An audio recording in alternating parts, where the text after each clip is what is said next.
Hello friends, welcome to diamond learning. आज हम जो है पिछले साल का 12th क्लास का बायोलॉजी का पेपर डिस्कस करने वाले हैं। तो इस वीडियो को आपने ध्यान से देखना है और साथ में कॉपी और पेन लेकर बैठ जाना है, जिससे आपको क्वेश्चंस के आंसर जो हैं वो या तो स्क्रीनशॉट ले सकते हो या फिर साथ के साथ उनको वहाँ पे आप सॉल्व कर सकते हो। तो सबसे पहले देखो, हमारे पास में पहला एमसीक्यू है, asexual reproductive structures in hydra are. तो हाइड्रा के अंदर आपको पता है बडिंग होती है। तो बडिंग का मतलब है कि उसके आंसर फिर क्या आएगा हमारा, बड आएगा। Option number A, conidia, zoospore, gemmules, ये आपको फंजाई के अंदर देखने को मिलते हैं, बट हाइड्रा जो होता है उसके अंदर क्या चलती है, बडिंग चलती है। तो इसलिए इसका आंसर आएगा ए। नेक्स्ट क्वेश्चन हमारे पास में है, not an example of sexually transmitted disease is. STD की एग्जाम्पल इनमें से नहीं है, ठीक है। तो इसमें से देखो, गोनोरिया, साइफिलिस और क्लैमाइडियासिस, ये तीनों एसटीडीज डिजीज होती हैं। कैंसर जो होता है वो एक एसटीडी डिजीज नहीं है। तो इसका आंसर क्या आएगा, ऑप्शन डी।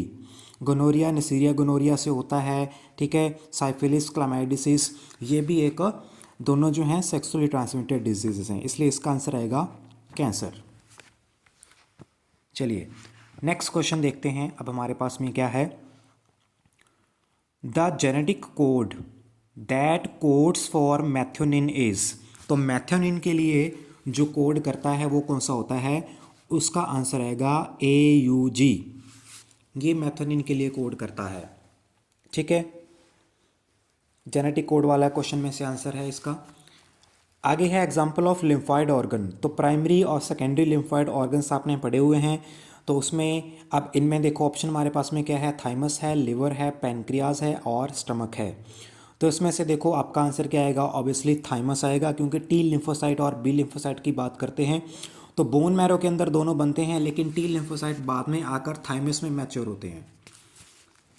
अगला क्वेश्चन है, microbe that is used as a bio fertilizer. तो इसमें बेटा जो साइनोबैक्टीरिया होता है, ब्लू ग्रीन एल्गी, ठीक है, वो हमारा आंसर आएगा ट्राइकोडर्मा, पेनिसिलियम नोटेटम, लैक्टोबैसिलस, ये कोई भी आंसर नहीं है। पेनिसिलियम से पेंसिलिन बनाते हैं हम, एंटीबायोटिक मेडिसिन। लैक्टोबैसिलस दही बनाने का काम आता है। तो इसलिए ब्लू ग्रीन एल्गी, BGA या साइनोबैक्टीरिया उनका दूसरा नाम है। तो उनको राइस फील्ड्स के अंदर हम लोग डालते हैं। अगला क्वेश्चन है, an enzyme that cut DNA into fragments. कौन सा एंजाइम जो होता है वो DNA को फ्रैगमेंट्स में कट करता है, DNA लाइगेज जोड़ने का काम करता है। रिस्ट्रिक्शन एंजाइम हमारा आंसर आएगा, जो इनको कट करने का काम करता है, ठीक है। पॉलीमरेज एंजाइम और प्रोटीएज एंजाइम। प्रोटीएज जो है वो प्रोटीन को ब्रेक करने का काम करते हैं, पॉलीमरेज जो है नए न्यूक्लियोटाइड्स को ऐड करता है रेप्लिकेशन वगैरह के टाइम पर। इसलिए इसका सही आंसर आएगा ऑप्शन बी, रेस्ट्रिक्शन एंजाइम, जिनको हम मॉलिक्यूलर सीजर भी बोलते हैं। अगला क्वेश्चन है, विच protein gene cry controls the corn borer. तो इसमें से देखो, हमारी जो CRY1AB है वो हमारा राइट आंसर आएगा। ऑप्शन जो बी है, CRY1AC N2AB। तो ये जो बॉलवर्म होते हैं, ठीक है, उनको कंट्रोल करने का काम करती है, और वो करती है किसमें, बीटी कॉटन वाले केस में। तो बीटी कॉटन प्लांट के अंदर ये जीन्स जो हैं वो प्रेजेंट होती हैं, लेकिन कॉर्न बोरर के लिए CRY1AB काम में आएगी। अगला क्वेश्चन देखो, example of in Situ conservation of biodiversity is. इन सिटू का मतलब होता है उनको उनकी नेचुरल कंडीशंस के अंदर बायोडाइवर्सिटी को कंजर्व करना। तो नेचुरल कंडीशन है, तो इसका मतलब है बोटेनिकल गार्डन हम लोग खुद से बनाते हैं, खुद से प्लांट लगाते हैं। जूलॉजिकल पार्क, जू हो गया, वो भी एक आर्टिफिशियल है, उनको जंगलों से लाकर जू में रखा जाता है। वाइल्ड लाइफ सफारी पार्क भी हम लोग सफारी एरिया बनाते हैं। तो इसलिए इसका आंसर आएगा wild life sanctuaries. Option number A is the correct answer. Sorry. अगला क्वेश्चन देखो, main example of green house gas. अगर आपको ग्रीन हाउस गैस के बारे में पूछा जाता है, सबसे पहले ये देखो, आपने आपके ऑप्शंस में ढूंढना है कहीं पर भी अगर कार्बन डाइऑक्साइड का ऑप्शन लिखा हो। तो कार्बन डाइऑक्साइड अगर नहीं मिलता, ये मेन है, तो फिर आपने जाना है मीथेन की तरफ। यहाँ पर देखो कार्बन मोनोऑक्साइड ऑप्शन दिया है, कार्बन डाइऑक्साइड नहीं है, तो कंफ्यूज नहीं होना है। तो इसलिए ये नहीं आएगा। ऑक्सीजन वैसे नहीं होती है। इसमें नाइट्रोजन के नाइट्रस ऑक्साइड अगर ऑप्शन लिखा आए तो आप वहाँ पर टिक कर सकते हो, लेकिन अगर वो नहीं लिखा आता, सिर्फ नाइट्रोजन आती है, तो नहीं करना। मीथेन उसके बाद में सेकंड मोस्ट करेक्ट आंसर है इसके लिए, तो ऑप्शन सी इसका करेक्ट आंसर आ जाएगा। अब इसके बाद में फिल इन द ब्लैंक्स में देखो, male honey bees are dash ploidy having dash chromosomes. तो मेल हनी बी जो होते हैं वो हैप्लॉइड होते हैं। हनी बी के अंदर सेक्स डिटर्मिनेशन की वीडियो मेरे चैनल पर है, उसको आप देख सकते हो। तो फीमेल हनी बी जो हैं उसके पास में 32 होते हैं diploid number. Male honey bee जो हैं वो विदाउट एग की फर्टिलाइजेशन से बनते हैं, तो मतलब उसमें फिर 16 ही क्रोमोसोम मिलेंगे।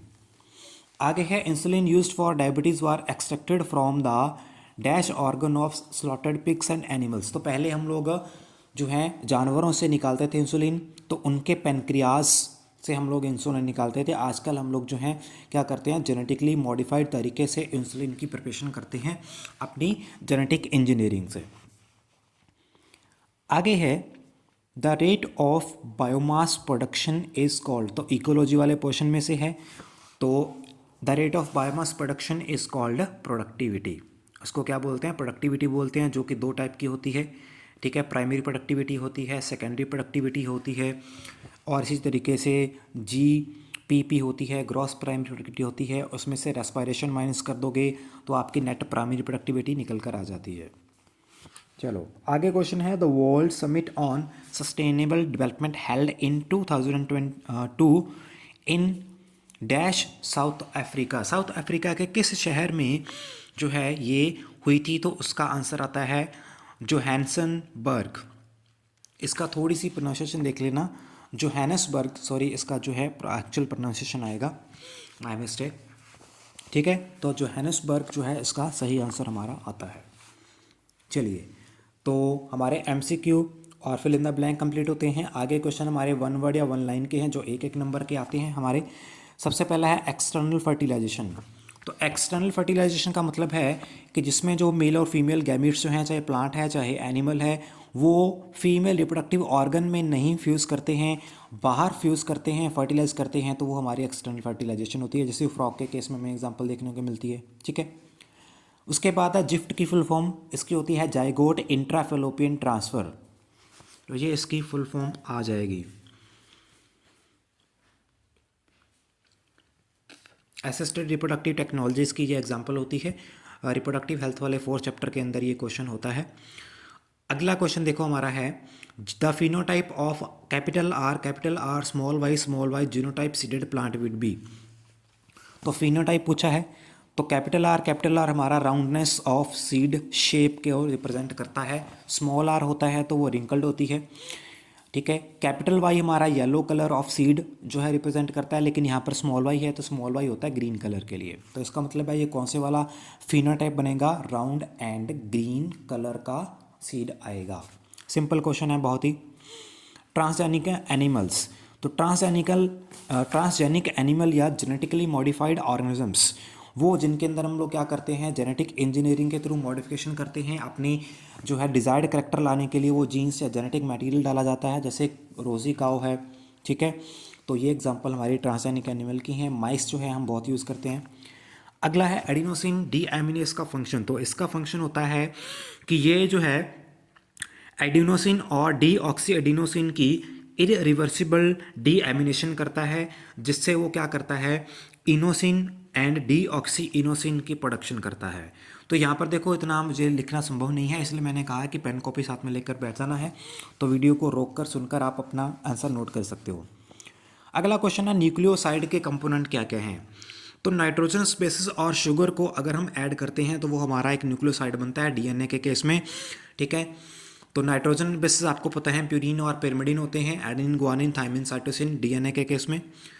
तो नाइट्रोजनस बेसिस प्लस शुगर वो हमारा बन जाएगा न्यूक्लियोसाइड। इसी के साथ अगर आप एक फॉस्फेट ग्रुप ऐड कर दोगे तो वो न्यूक्लियोटाइड बन जाता है। तो यहाँ पर आपको न्यूक्लियोसाइड पूछा है। अगला क्वेश्चन है, write one adaptation of seals found in polar areas. ठीक है, बर्फीले इलाके में रहने वाली जो सील्स होती हैं तो उसकी आपको क्या क्या एडाप्टेशन मिलती हैं। तो इनमें आपको जो स्किन में क्या मिलता है, एक तो ब्लबर की थिक लेयर मिलती है। ब्लबर मतलब एक जो है फैट अब्जॉर्बिंग लेयर बोल सकते हैं हम लोग, और उनमें फर भी बहुत मोटा देखने को मिलता है, जिसके कारण इनको इंसुलेशन प्रोवाइड होती है। ठंड में ये क्या करते हैं, बचे रहते हैं। ठीक है, अगला क्वेश्चन है explain one reason of deforestation. तो जंगल जो काटे जाते हैं या जंगलों का कटना जो चलता है तो उसका बहुत सारे रीज़न है वैसे तो, लेकिन कोई भी एक रीज़न बता सकते हो। मेन रीज़न इसका वैसे एग्रीकल्चर है, बाकी जो है लकड़ी के लिए या मेडिसिनल प्लांट के लिए या अपने वैसे जो हैं फैक्ट्रीज या जो है डेवलपमेंट के लिए जंगलों को काटा जाता है। तो बहुत सारे रीज़न है, कोई भी इसमें से रीज़न देख सकते हो। आगे क्वेश्चन है name and function of three parts of female reproductive system. इसके कोई भी आपने बताने हैं तो 3 पार्ट भैया आप कोई भी बता सकते हो। जैसे जो है आप इसकी फेलोपियन ट्यूब के बारे में बता सकते हो, तो उसका फंक्शन क्या होगा कि उसमें से रिप्रोडक्शन जो है उसकी फर्टिलाइजेशन होती है। यूट्रस है, उसमें जो है प्लेसेंटा डेवलप होता है, तो बेबी का जो ग्रोथ पूरी वहाँ पर चलती है। और इसमें अगर आप जो है इसके वजाइना या उसकी जो है पार्ट की जो है बात करोगे तो सर्वाइक्स की, तो उसमें जो है वो क्या करता है, वो एक रास्ता प्रोवाइड करते हैं स्पर्म के इंजेक्शन के लिए। तो ये कोई भी 3 पार्ट लिख सकते हो। अवेरी है तो अवेरी एग प्रोड्यूस करती है, ठीक है। तो ये किन्हीं भी 3 पार्ट का आप जो है नेम और फंक्शन यहाँ पर आसानी से लिख सकते हो। अगला क्वेश्चन है right 3 hormones secreted by placenta. तो प्लेसेंटा या फिर ये ऐसे भी क्वेश्चन आपको आ सकता है कि प्रेगनेंसी के दौरान रिलीज होने वाले कौन कौन से हार्मोन हैं। तो HCG है, ह्यूमन क्रोनिक गोनाडोट्रोपिन है, HPL है, ह्यूमन प्रोलैक्टिन लैक्टोजन हार्मोन, और तीसरा एस्ट्रोजन है, चौथा आप प्रोजेस्टेरोन भी लिख सकते हो। तो ये चारों जो हार्मोन हैं ये ड्यूरिंग प्रेगनेंसी और प्लेसेंटा के थ्रू ही रिलीज़ किए जाते हैं। तो इन तीनों का आपने नाम लिख देना है, कोई भी इन चारों में से, HCG, HPL एंड एस्ट्रोजन या फिर प्रोजेस्टेरोन।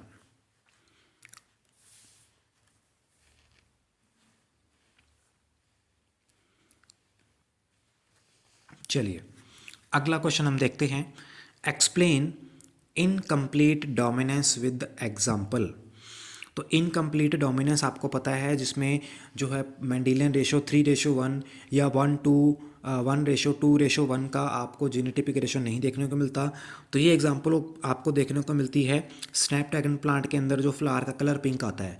तो उसमें आप अगर रेड और वाइट कलर के फ्लावर का क्रॉस करते हो तो मेंडल के डोमिनेंस के लॉ के अकॉर्डिंगली वहाँ पर रेड कलर नहीं आता। F1 जनरेशन में वहाँ पर फ्लावर जो है वो पिंक कलर के प्रोड्यूस होते हैं, ठीक है। इसके अलावा ह्यूमन में डिजीज़ की बात करें, सिक्कल सेल एनीमिया, इसकी वीडियो आपको मेरे चैनल पर मिल जाएगी। सिक्कल सेल एनीमिया जो है वो भी एक इसी तरीके से क्या होता है, इनकम्प्लीट डोमिनेंस का एग्जांपल है। अगला क्वेश्चन हमारे पास में है explain Turners syndrome with symptoms. तो टर्नर सिंड्रोम जो है ये मेरी वीडियो आपको मिल जाएगी, जिसमें क्या होता है 44 क्रोमोसोम हमारे ऑटोसोम होते हैं। तो इसमें सेक्सुअल क्रोमोसोम जो होता है उसमें एक डिफेक्ट आता है, तो फीमेल के अंदर ज़्यादा देखने को मिलता है। उसमें एक एक्स क्रोमोसोम जो है वो डिलीट हो जाता है पूरा का पूरा। तो क्या कंडीशन रहती है उसमें, फिर उसमें कंडीशन रहती है 44 प्लस XO कंडीशन। तो XO या X0 मतलब ये X क्रोमोसोम की एक यहाँ पर डिलीशन को शो करता है, ठीक है। सिम्टम वगैरह इसमें आपको उस वीडियो में मिल जाएंगे कि जो है मेंटल रिटार्डेशन हो जाती है, ब्रॉड हैंड हो जाते हैं, फ्लैट जो है आपको हेड देखने को मिलता है। तो ये सब चीज़ें वहाँ पर उसके आप वहाँ पर उस वीडियो में जाकर ज़रूर देख सकते हो, ठीक है। चलिए अब इसके बाद में हमारे पास में क्वेश्चन नेक्स्ट है write brain capacity and 2 characters of lifestyle of Neanderthal man. ये आपका एवोल्यूशन वाला चैप्टर में है। तो इसकी ब्रेन कैपेसिटी जो है वो 1450 सीसी मतलब 1450 जो है सीसी क्यूबिक सेंटीमीटर्स, ये आपको उसकी ब्रेन कैपेसिटी मिलती है। कोई भी 2 लाइफस्टाइल कैरेक्टर बताने हैं तो उसका जो है बाईपीडलिज्म आपको कैरेक्टर देखने को मिलता है, ठीक है। बाईपीडलिज्म का मतलब होता है कि पीछे वाले 2 पैरों पर खड़े होकर आगे वाले 2 पैर हवा में होते हैं। तो वहाँ चलना स्टार्ट किया था इस मैन ने, और उसके स्लोपिंग फोरहेड थे, ठीक है, मतलब बिल्कुल ही एकदम जो है स्लोप बनती थी, ठीक है। तो ये करेक्टर कोई भी 2 लग सकते हो। अगला क्वेश्चन है explain adaptive radiation with example. ये भी आपको एवोल्यूशन वाले चैप्टर में देखने को मिलता है। अडाप्टिव रेडिएशन जो है वो आपको तब मिलती है जब एनवायरनमेंट के अंदर अगर चेंजेस आते हैं तो उस बदलते एनवायरनमेंट के चेंजेस के कारण वहाँ पर रहने वाली जो स्पीसीज है उनमें चेंज आता है। तो एंसेस्ट्रल स्पीसीज से आगे नई नई और ओरिजिनेट हो जाती हैं स्पीसीज, वो अडाप्टिव रेडिएशन कहलाती है। इसकी एग्जाम्पल जो है वो आपको सबसे बढ़िया देखने को मिलती है डार्विन्स फिंचेस के अंदर, ठीक है। तो डार्विन फिंचेस आपने देखा उनकी बीक की साइज़ में डिफरेंस आया था due to their seed eating और फूड टेकिंग हैबिटेट्स के कारण।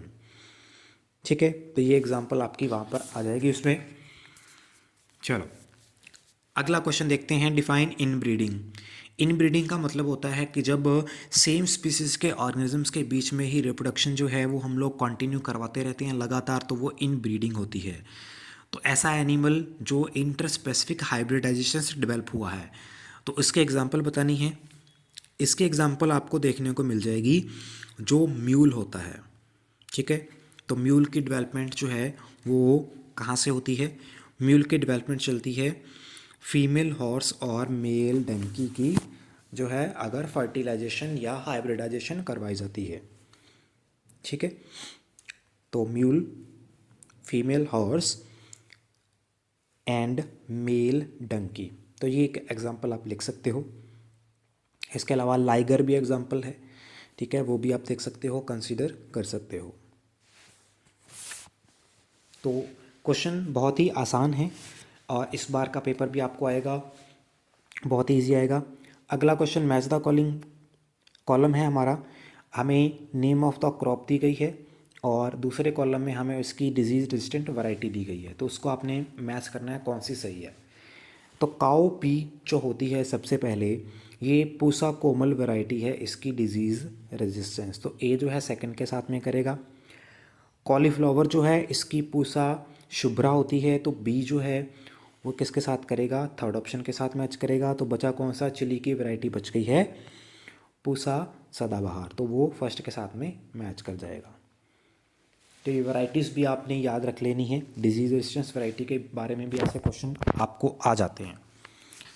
चलिए अगला क्वेश्चन देखते हैं। अगला क्वेश्चन हमारे जो हैं, right the name of the micro organisms commonly called brewers yeast, और इसका यूज़ बताना है।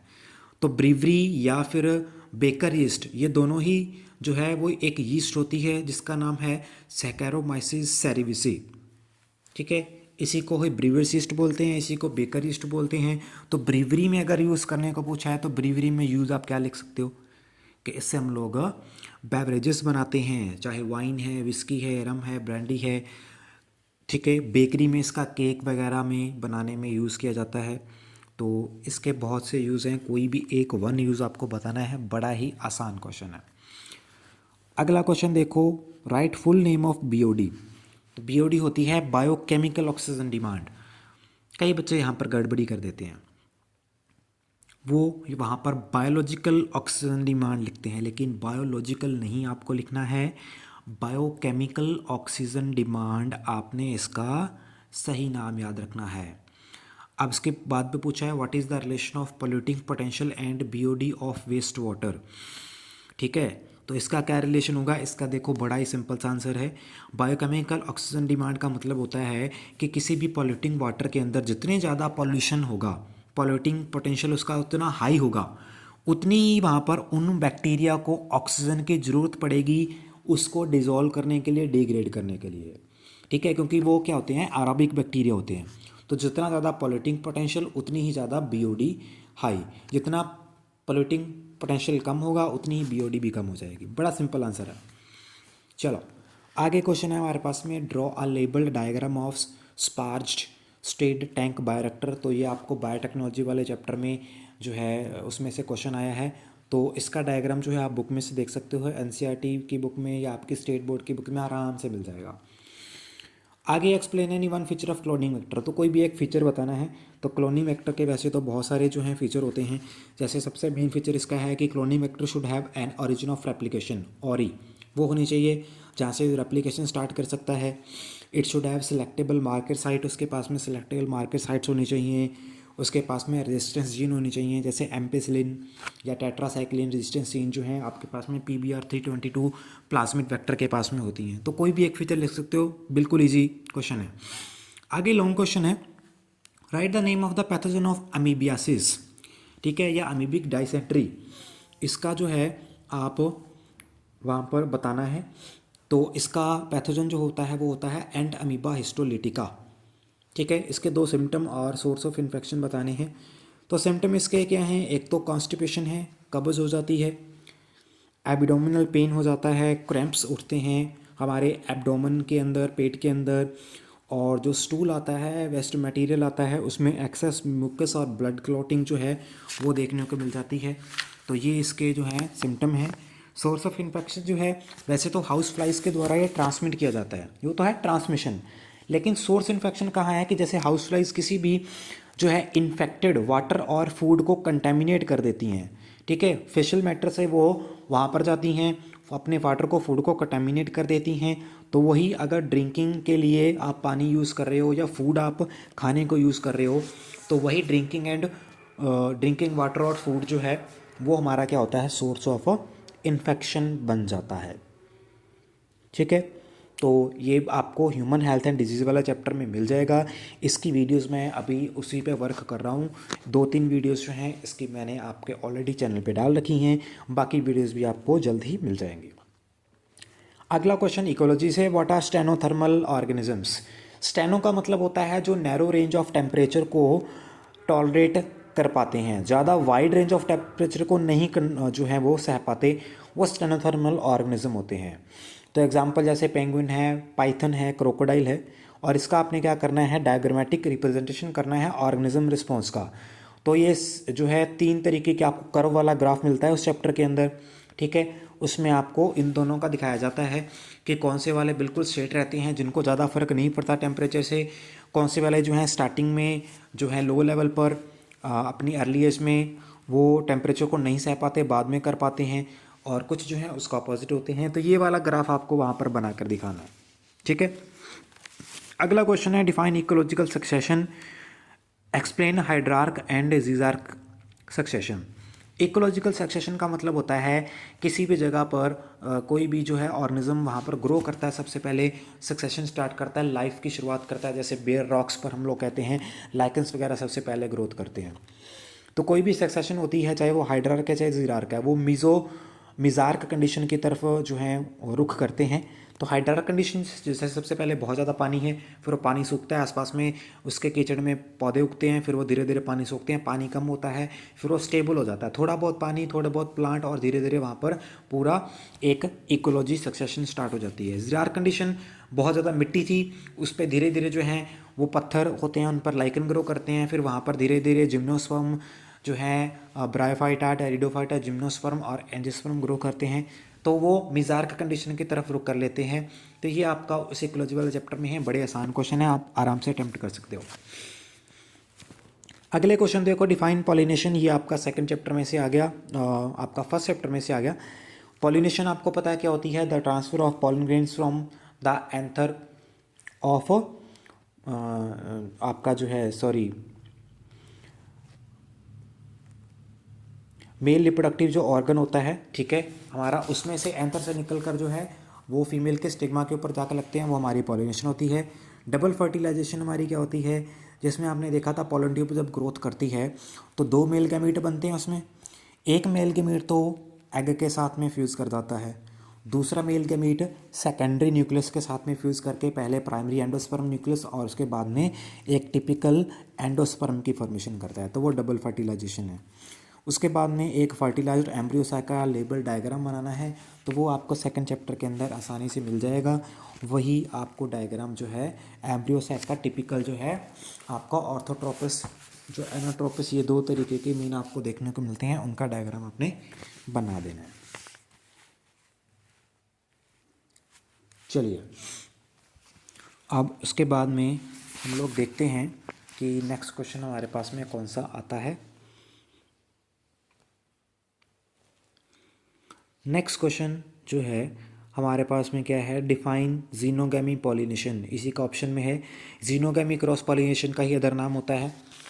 Write one example of each non albuminous and perispermic seed.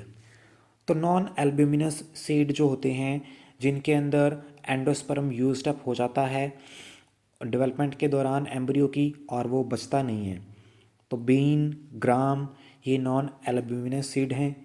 Albuminous जिसमें वो परसिस्टेंट होता है, रहता है एंडोस्पर्म, जैसे वीट है, मेज़ है और बार्ले है, तो ये एल्ब्यूमिनस सीड्स की एग्जांपल होती है। पेरिस्पर्मिक सीड जो हैं जिनके अंदर न्यूसेलस परसिस्टेंस रहता है, ठीक है, वो है ब्लैक पेपर और बीट। तो ये आपने दिखाना है। और आगे वही क्वेश्चन है, LS of pistol showing growth of pollen tube growth. तो मतलब वही जो आपका एम्ब्रियो सैक है उसमें से पोलन ग्रोथ की जो है डेवलपमेंट आपको दिखानी है, ठीक है। इजी क्वेश्चन है एकदम, कोई दिक्कत वाली बात नहीं है। आगे क्वेश्चन है ट्रांसलेशन, उसकी प्रोसेस और डायग्राम बताना है। तो ये आपको जो है molecular basis of the inheritance वाले चैप्टर में से आपको क्वेश्चन आया है। तो इसकी वीडियोस वैसे जो है मैं आपको बहुत जल्दी प्रोवाइड कराऊंगा, बड़े अच्छे तरीके से समझाऊंगा, क्योंकि बच्चे इस क्वेश्चन को लगभग छोड़ते हैं, उनका समझ में नहीं आती। तो ट्रांसलेशन आपको पूछी गई है, ठीक है।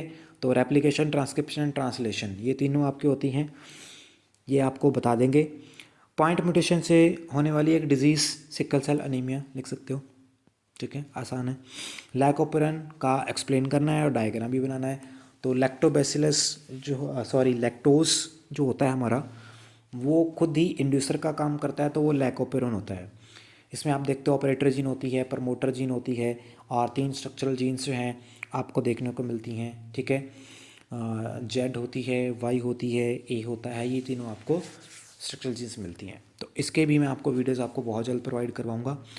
तो ये आपका प्रीवियस ईयर का क्वेश्चन पेपर है भाई, ठीक है, बहुत ही इजी ये क्वेश्चन पेपर है। बहुत सारे क्वेश्चन जो हैं इसमें काफ़ी अच्छे अच्छे हैं। तो उम्मीद करते हैं आपको ये जो है सारा समझ में आया होगा।